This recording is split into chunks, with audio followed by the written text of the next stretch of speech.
Yo, what's up with y'all? It's JD, Travelsthenix, back with another quick video. In today's video, I want to get back on the topic of fasting. So, if you guys watch my channel for any amount of time, you know I'm a big proponent of fasting. Obviously, the most obvious form of fasting is going to be in terms of food. And I think that's a super powerful fast because when you're abstaining from eating food for any amount of time, you're abstaining from taking something in that's essential. We all need food to survive. Same thing goes for if you're doing a water fast or any of those type of fasts. So these are all things that are essential to our existence as human beings. So those are extremely powerful fasts. But I also think there's other type of fasts that can be just as powerful. I think mental fasts, I think spiritual fasts, I think they can all be just as powerful as the physical fasts that we do. So we live in an information age. We live in the electronic age. And to be completely honest with you, I think that it's very easy for us to get so caught up in electronics that we're never unplugged. We're always plugged into some type of electronic, whether that's our television, whether that's our smartphone, whether there's a million apps out there. You got dating apps, you got social media apps, you got sports apps, entertainment apps, Netflix apps. We're always plugged into something, you know what I mean? And I think that it's easy for us. I think a lot of people are, and for myself included, sometimes we can go days and days and days on end where we're not distracted, where we can go days and days and days on end where we're completely distracted. And what do I mean by completely distracted? Either we're on our phone, we're watching TV, we're either talking to somebody, we're doing our job, we're working. There's no time where we just sit down and we have peace and quiet. So I think this is where those mental and spiritual fasts come in. So for me personally, recently, I've been on Instagram fast. And this is just one app. I'm not saying I haven't been on my smartphone. I'm not saying I haven't been watching TV at all or anything like that. I feel like when it comes down to a lot of these apps, a lot of these electronics, they're like drugs. So let's just say, for instance, you're a drug addict and you're trying to quit drugs. It's extremely hard to quit drugs cold turkey. You know what I mean? It's like if you're a heroin addict, you're just like, okay, one day I'm gonna stop shooting up dope.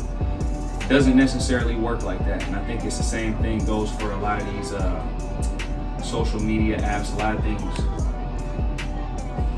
It doesn't really work like that. And I think the same thing goes for a lot of these electronics that we partake in. And to an extent, I think that they're even worse than drugs because they're always around. We live in an electronic world, so no matter where you go, you're gonna be surrounded by electronics.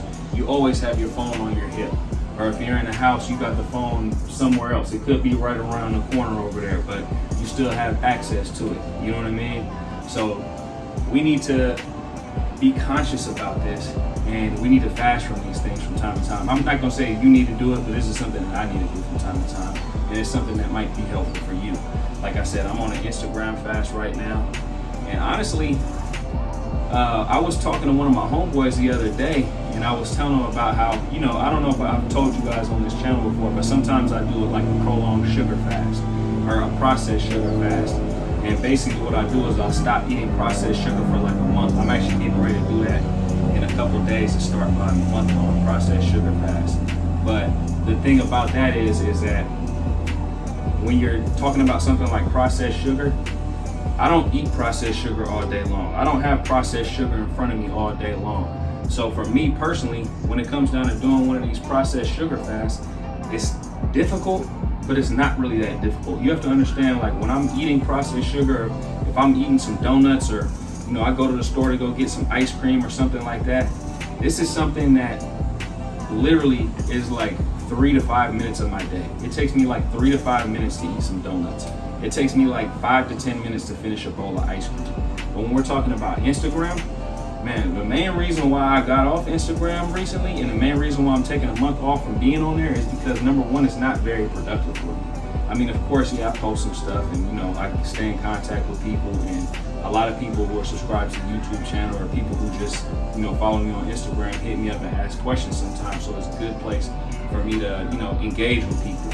But at the same time, while I'm doing that engaging, I'm scrolling, checking people's stories, looking at females, you know what I mean? Just all types of stuff that's just basically a distraction to my day. And I don't even know where I was going with that. But anyways, the Instagram thing is different than the processed sugar thing because, you know, we have access to it at all times. And like I was saying about the Instagram thing, I was checking my usage on Instagram, and I was spending like an hour to like an hour and 15 minutes per day just on Instagram. Like when I check my screen time on my phone, if it says YouTube, I'm not really tripping, because most of the time when I'm on YouTube, I'm either watching something that has some substance, or I might be watching something that's educational. I might be watching something that's educational on a mental, spiritual, or even a physical level if it has something to do with fitness and health. But when it comes down to Instagram, 99% of the stuff on Instagram is not going to be beneficial for me. So that's a problem. And when it gets down to that point where you're spending like an hour, hour and a half a day on one of these apps like that, or even these dating apps too.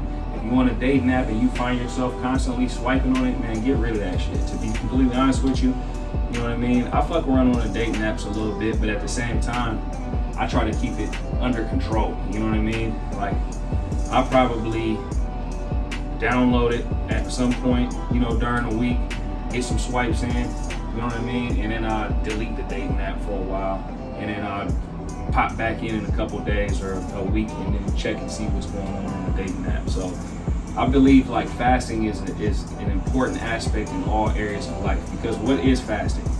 Fasting is pretty much just abstaining from something for a certain period of time. It doesn't mean that you're completely giving it up, just like this processed sugar fast. Like, man, processed sugar is something I have a hard time controlling. It doesn't mean that I never want to eat processed sugar again. It's just something that I'm abstaining for a while. So you can take that into many areas of life. And as a matter of fact, me and my homeboy was talking about that the other day, and we were talking about just fasting from dating, fasting from women, you know what I mean?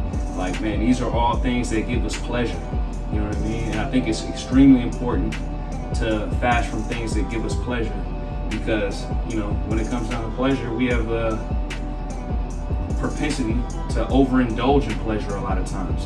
And it's the same thing when it comes down to these electronics. It might not be the fact that it's always pleasurable, but electronics, whether they build up any type of emotion with you, electronics are extremely stimulating. So they're gonna stimulate your brain in unnatural ways. So for me personally, when it comes down to things that are stimulating me, when it comes down to things that are bringing me a lot of pleasure, I definitely try to keep it under control, you know what I mean? And honestly, I think that that's a good thing to practice in a relationship as well. Even if you have a relationship and you and your girl are clicking on all cylinders and the sexual chemistry is all good, you might not want to have sex every single day. You know what I mean? Because I feel like that might be like a overindulgence of pleasure. And I think that's something that I've had in my relationships, is that I have overindulged in pleasure in terms of that. And I feel like sometimes when I get in these relationships, I'm having sex every single day, or even more than that sometimes. Sometimes it's 2 times, 3 times in a day. And it's constant, to the point where I get to the point where it's almost like sex is like a drug. Releasing is like a drug.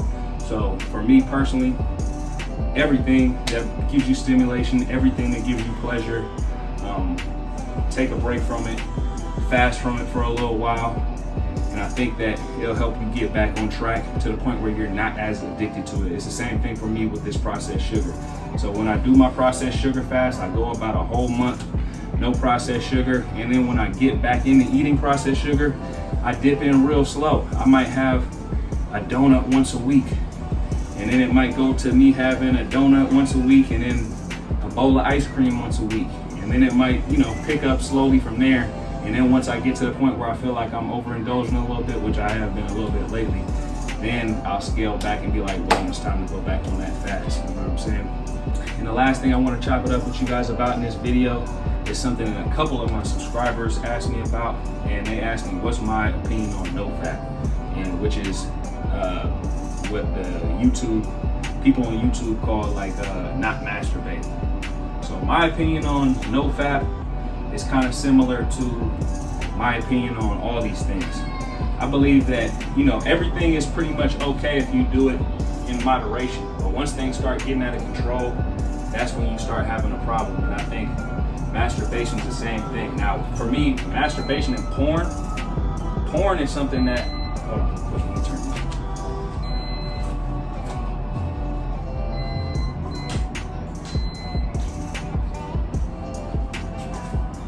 But anyways, like I was saying, porn is something that I feel like is something that can get way out of hand because it sets an unrealistic expectation for sex in general. So for me personally, I try to stay away from porn almost altogether. I'm not gonna sit here and act like I never watch porn, because I do sometimes, but I try to keep that at a very, very minimum. If I'm watching porn more than once a month, I feel like I'm going way overboard. So for me personally, porn is not something I believe is very healthy.